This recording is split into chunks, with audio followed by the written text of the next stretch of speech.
महाभारत में कर्ण एक ऐसा शक्तिशाली पात्र था जिसकी रहस्यमय शक्तियां और श्रापित जीवन हमेशा से ही चर्चा का विषय रहा है। जहां एक और कवच कुंडल उसको अभेद्य बनाते थे, वहीं दानवीरता जैसा बड़ा गुण कर्ण के व्यक्तित्व में निखार लाता है। भले ही हमारे धर्मशास्त्रों में कर्ण को एक खलनायक के रूप में दर्शाया गया हो, लेकिन उसके कुछ कृत्य और त्याग ऐसे थे जो हमें ये सोचने पर मजबूर कर देते हैं कि कहीं ना कहीं कर्ण के साथ कई जगह अन्याय हुआ था। आइए जानते हैं महाभारत के कुछ ऐसे ही छल और अन्यायों के बारे में आज की इस खास वीडियो में।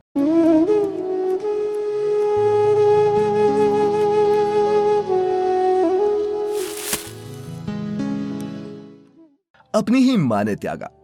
राजकुमारी कुंती को महर्षि दुर्वासा ने जब उनके सेवा भाव से प्रसन्न होकर वरदान स्वरूप एक मंत्र दिया था, जिसका जाप कर वे किसी भी देवता का आह्वान करने मात्र से संतान प्राप्ति कर सकती थी, तब कुंती के मन में एक दिन ये संशय आया कि ऋषि दुर्वासा द्वारा दिया गया ये मंत्र उपयोगी है भी या नहीं। फिर एक दिन इस वरदान को परखने के लिए अविवाहित रहते हुए भी उन्होंने सूर्यदेव का आह्वान किया और फलस्वरूप सूर्यदेव के तेज से कर्ण का जन्म हुआ। परंतु अब ऐसी स्थिति उत्पन्न हो चुकी थी कि कुंती के पास इसका कोई जवाब नहीं था कि वह समाज को बता सके कि आखिर अविवाहित रहते हुए उसके पास ये संतान कहां से आई।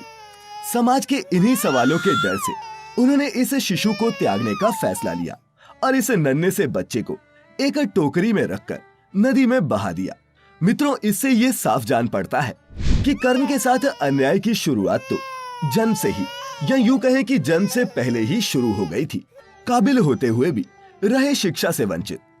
कुंती के त्यागने के बाद कर्ण का पालन पोषण एक सारथी जिनका नाम अधिरथ था और माता राधा के द्वारा किया गया। मित्रों, उस समय समाज जातियों और कर्मों में विभाजित था और उसी आधार पर किसे कैसी शिक्षा मिलेगी इसका निर्धारण होता था। इसी के चलते गुरु द्रोणाचार्य ने भी कर्ण को शिक्षित करने से मना कर दिया था, क्योंकि वो सिर्फ राज परिवारों के विद्यार्थियों को ही शिक्षित करने वाले राजगुरु थे। परिणाम स्वरूप कर्ण को समाज के जाति आधारित इस विभाजन के कारण क्षत्रिय होते हुए भी उस शिक्षा और सम्मान से हमेशा वंचित रहना पड़ा जिसका वो अधिकारी था। शिक्षा के लिए लेना पड़ा झूठ का सहारा। मित्रों, क्या आपको पता है कि महाभारत काल में युद्ध कला में सिर्फ मल्ल युद्ध ही नहीं हुआ करता था, बल्कि सभी तरह के शस्त्रों को चलाना भी सिखाया जाता था, जिसमें से तीरंदाजी पर खास जोर दिया जाता था। और कर्ण ये बात पहले से ही जानता था कि परशुराम सिर्फ ब्राह्मणों को ही अपने शिष्य के रूप में स्वीकार करेंगे। फिर क्या था, सीखने की चाहत में कर्ण ने एक नकली जनेऊ धारण किया और एक ब्राह्मण के रूप में परशुराम के पास चला गया। सत्यता से अनजान परशुराम ने उसे अपना शिष्य बना लिया और वो सब कुछ सिखा दिया जो वे जानते थे। आश्चर्य की बात तो ये रही कि अन्य शिष्यों के मुकाबले कर्ण बहुत जल्दी सीख रहा था। शायद ही कोई और ऐसा शिष्य था जिसमें उस तरह का स्वाभाविक गुण और क्षमताएं हों। परशुराम उसकी बुद्धि से बहुत खुश हुए, परंतु उन्हें सच पता चलने पर कर्ण को इस भूल का भारी नुकसान भुगतना पड़ा। और मित्रों, ये राज कैसे खुला, क्या आप उस कथा के बारे में जानते हैं? अगर हाँ तो नीचे कमेंट करके अवश्य बताएं। परशुराम ने दिया श्राप। जब परशुराम जी को पता चला कि कर्ण एक क्षत्रिय है और उसने छल से शिक्षा प्राप्त की है, तब वो बहुत व्यथित हुए और क्रोध में उन्होंने कर्ण को श्राप दे दिया। हालांकि एक मत ये भी सामने आता है कि उन्होंने कर्ण को श्राप नहीं दिया था। भगवान कृष्ण ने भी कर्ण के बारे में ये कहा था कि उसकी शिक्षा में सात्विकता का भाव कम और ईर्ष्या का भाव ज्यादा था। और ऐसा कहा जाता है कि ऐसी शिक्षा अक्सर समय पर धोखा दे जाती है, और ऐसा हुआ भी। कर्ण ने अपनी शिक्षा को अर्जुन से तुलना करके उसे एक श्राप में बदल लिया। परशुराम ने उन्हें चेतावनी दी थी कि धोखे से ली गई शिक्षा कभी काम नहीं आती, और इस घटना के बाद परशुराम ने कभी भी किसी को शिक्षा प्रदान नहीं की। प्रतिस्पर्धा में होना पड़ा लज्जित। शिक्षा पूरी होने के बाद जब कौरव और पांडव सबके सामने अपनी शिक्षा का प्रदर्शन कर रहे थे, तब कर्ण ने भी वहां आकर अपनी विद्या का प्रदर्शन किया। लेकिन महाप्रतापी कर्ण के सामने बड़े बड़े योद्धाओं ने भी घुटने टेक दिए। ये देख गुरु द्रोणाचार्य ने उनसे कहा कि वो क्षत्रिय नहीं है, इसीलिए वहां से चले जाएं। और सूतपुत्र कहते हुए उन्होंने कर्ण का अपमान किया। उन्होंने ये भी कहा कि उन्होंने ये सभी अस्त्र शस्त्र छल से प्राप्त किए हैं और इस प्रकार एक बार फिर कर्ण को क्षत्रिय न होने के कारण अपमानित होना पड़ा था। द्रौपदी के स्वयंवर में भी हुआ अपमान। मित्रों, शायद आप में से ज्यादातर लोगों को ये ज्ञात ना हो कि जब द्रौपदी का स्वयंवर हो रहा था तब स्वयंवर में अर्जुन से पहले ही कर्ण ने मछली की आंख पर तीर मारा था। प्रथम विजेता कर्ण ही था, परंतु द्रौपदी ने भरी सभा में कर्ण को अपनाने से ये कहकर मना कर दिया था कि वह एक सूतपुत्र से विवाह नहीं करेंगी। ये सुन कर्ण बिना कुछ कहे अपनी योग्यता साबित करके वहां से चले गए और यहाँ भी कर्ण को अपमान का घूंट पीना पड़ा। एक ब्राह्मण का श्राप। कर्ण एक बार अपनी धनुर्विद्या का अभ्यास कर रहे थे, तब गलती से उनका बाण जाकर एक गाय को लग गया और उस गाय की मृत्यु हो गई।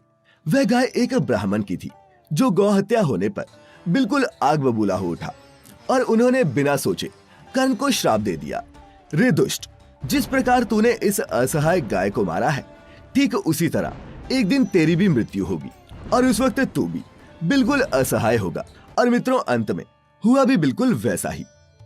धरती माता का श्राप। मित्रों, एक बार की बात है, एक छोटी बच्ची का घी धरती पर गिर गया और वो जोरों जोरों से रोने लगी। उस बच्ची को रोता देख कर्ण ने उस बच्ची की मदद करने की सोची और अपनी मंत्र शक्ति से उस घी को धरती से वापस प्राप्त कर लिया। हालांकि कर्ण इस बात से अनजान था कि उस मंत्र शक्ति से धरती माता को एक अत्यंत दर्द की अनुभूति हो रही होगी, जिसके परिणाम स्वरूप धरती माता उसे सलाह और श्राप दोनों देती है। सलाह के तौर पर वो पहले कहती है कि किसी एक की सहायता करने के लिए किसी दूसरे को कष्ट नहीं देना चाहिए, और साथ ही श्राप देती है कि जब तुझे मेरी अर्थात धरती की सबसे ज्यादा जरूरत होगी तभी मैं तेरा त्याग करूंगी। देखा जाए तो इसी श्राप के कारण युद्ध के दौरान जब कर्ण का रथ धरती में धंस गया तो उसकी लाख कोशिशों के बाद भी कर्ण उसे निकाल नहीं सका और यही कर्ण के अंत का कारण भी बना। कवच कुंडल का महादान। मित्रों, कर्ण को यह बात पहले से ही पता थी कि जो उनसे कवच और कुंडल मांग रहा है वो कोई और नहीं बल्कि इंद्र है, और वे अपने पुत्र अर्जुन को बचाने के लिए ही एक ब्राह्मण के वेश में उनसे कवच और कुंडल मांग रहे हैं। परंतु दानवीर कर्ण फिर भी अपने धर्म से पीछे नहीं हटे और उन्होंने अपार पीड़ा सहन करके भी अपना कवच और कुंडल उतारकर इंद्रदेव को दे दिया, और उनके इस महादान के बदले इंद्र ने उन्हें शक्तिबाण दिया था। कुंती का वचन। मित्रों, कर्ण युद्ध में अर्जुन को छोड़कर सब पांडवों को परास्त कर चुके थे। कुंती को लगने लगा था कि कर्ण पांडवों को हरा देगा। तब युद्ध की रात कुंती कर्ण से वचन लेने आई कि वो उनके पुत्रों का वध न करे। तब अपने स्वभाव के अनुसार कर्ण ने भी कुंती को वचन दे दिया कि उनके 5 पुत्र सदैव जीवित रहेंगे। मित्रों, आश्चर्य की बात तो ये है कि तब कुंती और कर्ण दोनों को पता था कि वो दोनों माता और पुत्र हैं। सभी श्रापों का एक साथ फलित होना। अब मित्रों, जितने भी श्राप कर्ण को मिले थे वो सभी एक साथ फलित हो गए। धरती माता ने कर्ण के रथ को आगे बढ़ने नहीं दिया। असहाय गाय को मारने की वजह से कर्ण ने युद्ध के मैदान में खुद को असहाय पाया और गुरु के दिए समस्त अस्त्र शस्त्र भी काम नहीं आए। अंततः युद्ध के नियम को अर्जुन ने इसलिए तोड़ दिया क्योंकि अनीति कर अभिमन्यु के वध में कर्ण भी शामिल था और अंजलि का अस्त्र से उसने कर्ण का वध कर दिया। मित्रों, ये सभी घटनाएं दर्शाती हैं कि अपने पूरे जीवन काल में कर्ण को अनेकों बार उपहास, शर्मिंदगी और अपमान से गुजरना पड़ा। देखा जाए तो समय समय पर न सिर्फ दूसरों ने बल्कि उसके अपनों ने ही उसके साथ अन्याय किया, और इतना ही नहीं, समय और नियति ने भी कर्ण का साथ नहीं दिया। इतना सब जानने के बाद ये कहा जा सकता है कि कर्ण महाभारत का वो पात्र है जिसने कभी भी चुनौतियों के सामने अपने घुटने नहीं टेके, और अगर गौर से विचार करेंगे तो उसे उसकी वचनबद्धता और दानवीरता ने ही मारा था। मित्रों, कर्ण के जीवन से हमें बहुत कुछ सीखने को मिलता है क्योंकि इनका जीवन अपने आप में ही त्याग और वीरता की एक महागाथा है। आप इसके बारे में क्या सोचते हैं, और क्या सच में कर्ण के साथ नियति ने अन्याय किया था? हमें नीचे कमेंट्स में लिखकर अवश्य बताएं।